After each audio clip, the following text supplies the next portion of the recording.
Hey guys! So we are going to be talking about defining your target market and creating your avatar. So as you branch out from your warm market and going into your cold market, the biggest thing to know is who you're trying to target. So what I teach all of my new coaches, and something that I hope that you get out of this training, is understanding that our posts need to be extremely intentional. Every single time you make a social media post, you need to have an intended audience that is ready to receive that message.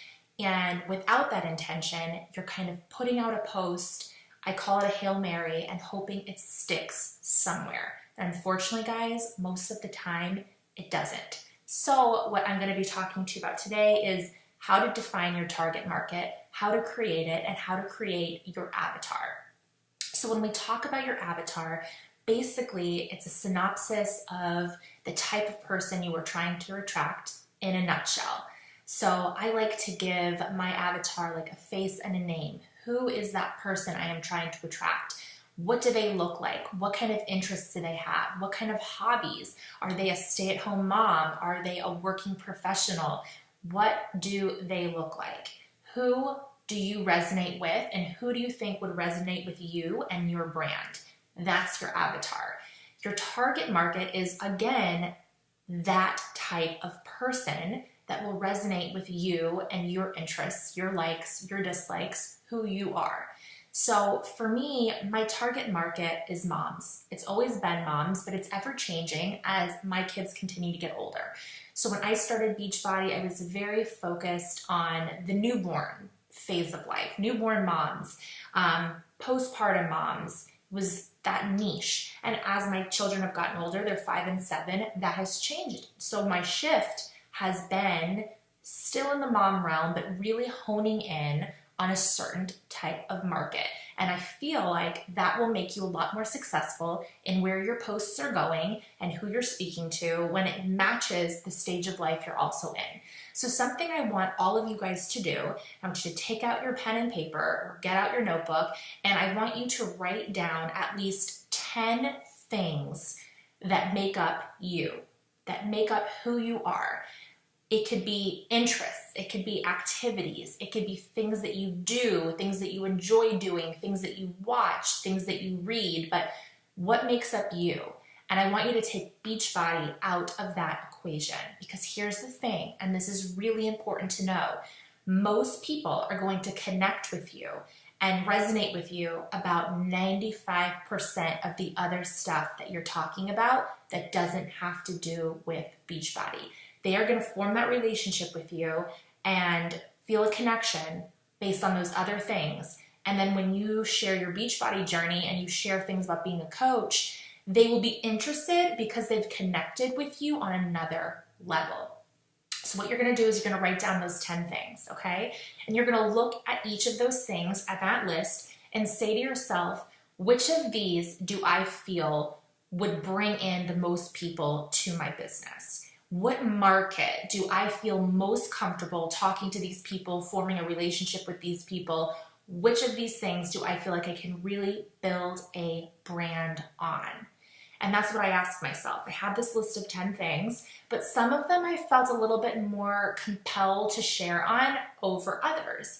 I feel like being a mom is a huge part of who I am. It's why I work so hard. It's why I started this business in the first place. It's the greatest gift. So naturally, that interest is going to take precedence over my social media, and those are the kind of people that I'm going to connect with the most. That is not to say that should be your thing at all, but you need to find that thing that you feel most passionate about.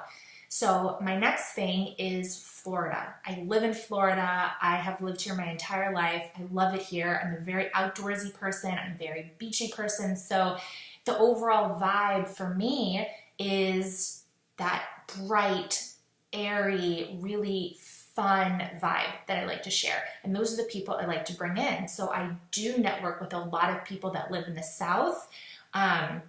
I network with a lot of people who enjoy outdoor activities, going to the beach, swimming, just being outdoors. That's a huge market for me. Those are the things you need to think about. So when somebody goes to your social media and they quickly glance, they get a 30-second glance at your page, does it match that 10-item interest list or that 3 specialty item that you chose from that 10?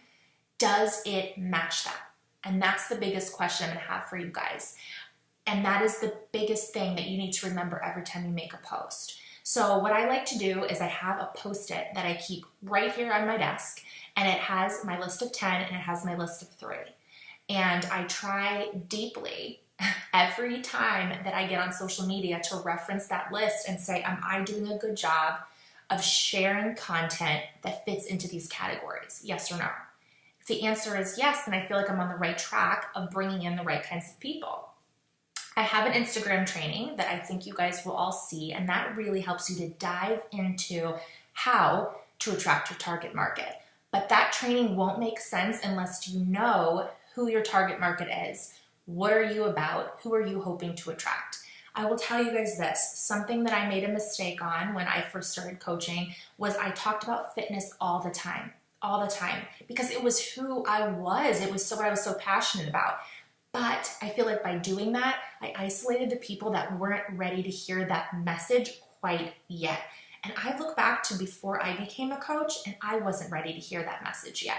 So think about that when you're doing your social media. You want to share that fitness and that love for what we do, but you want to make sure that you are sharing everything else about who you are and what makes up you, so those people have the chance to connect on that level, and then they'll be more receptive to your fitness. But if someone goes to your page and all they see is Beachbody and all they see is workouts and they're not there yet, they're not ready for that level, it'll be an isolating experience for them and they're less likely to connect with you.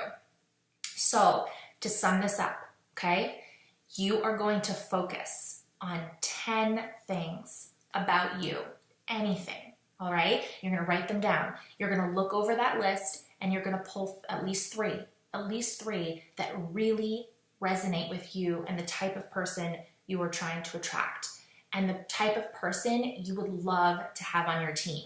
And then on a separate piece of paper, you're gonna have written out your avatar.